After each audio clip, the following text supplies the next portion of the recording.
what is the evidence that silver iodide is being used to spray our skies? The patent for silver iodide is on your website, geoengineeringwatch.org.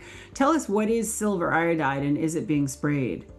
That's used, again, that's another method of confusion to try to bamboozle the public as to what's localized, publicized cloud seeding operations and what's climate engineering. The two are completely different.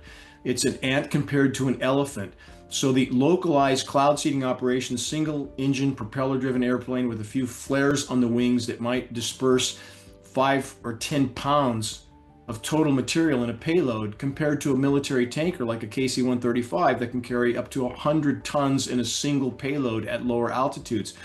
I just spoke in front of legislators in Wyoming, and this subject came up, and there was confusion even in their circles as to what's localized cloud seeding, what's climate engineering. So they're trying to use localized cloud seeding operations where silver iodide is a factor and trying to blend the two in a way that confuses the population. So very separate, also toxic, but it's not the mountain of material that's coming down with climate engineering operations that are bioavailable, refined, freeform aluminum in the tens of millions of tons, literally, in our air column.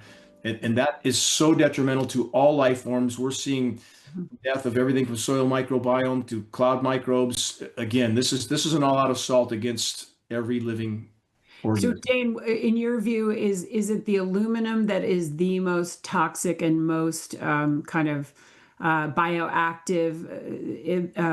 chemical that is being sprayed? Is that your sense of things? That's what we have seen. Although, as Clayton alluded to, also we have a synergistic toxicity. So we all have mercury in us now too, from the incineration of the carbon fuels I mentioned before. And there appears to be a base material used in these operations of coal fly ash, which contains even more mercury and radioactive isotopes as well. So in addition to aluminum being the single largest toxic component that we know of from the testing we've done, we have all these other components that create synergistic toxicity. So it's quite a plethora, Mary, and that synergistic toxicity is extremely bad, Clayton. Would you agree with that, Clayton?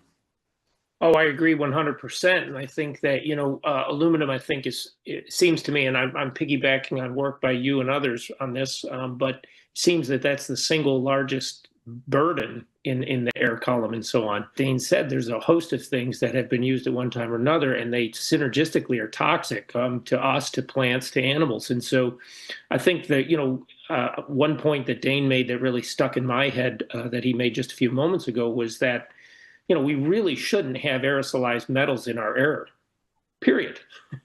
It's insanity. I mean, there's no reason for us to have particulate matter with molecular level aluminum compounds, barium compounds, strontium compounds, mercury compounds, anything. And this is not natural. This is something that can happen to a limited extent during a large volcanic explosion, but this is not natural. This is destroying life on the earth. It's poisonous to life on the earth. And that's really where I would like to jump in, is say, look, it's not just aluminum, although aluminum is probably the single greatest elemental burden. It's insanity to be injecting aerosolized heavy metals into our atmosphere. It's just absolute insanity, whether it's through industry or whether it's through even more insane, because we're not getting anything good out of it, through geoengineering. And so I think that would be an avenue of where perhaps we can make some progress with people. I don't know. What do you think, Dane? If I could elaborate on everything Clayton stated and why that is not reported. It's more cover-up, just like the condensation trail narrative. When it's not condensation, it's a sprayed aerosol dispersion. The entire air quality air testing system is designed not to show this mountain of nanoparticle matter. From meetings in the state capitol with top EP officials arranged by congressional reps, I've been told to my face that the system is designed not to show this toxin. They test generally for PM10, occasionally for PM2.5, never for nanoparticulate matter, and they're told to test for combustion particulates only. The rest of the sample goes, in their words, out the window. So again, this mountain of most toxic nanoparticle matter goes completely unreported. People have no idea why they're having so many respiratory issues. Again, the smaller the particle, the more harmful it is, regardless of the element, as Clayton correctly stated. when you had toxic elements on top of that, worse still. And one example of synergistic toxicity, in the case of mercury and aluminum, we have peer-reviewed study to confirm how bad the synergistic toxicity is with those two metals. We all have both in us now. It increases the overall toxicity by as much as 10,000%, 100 times worse. So people have no idea how lethal this mix is, and we're sucking it up with every breath we take.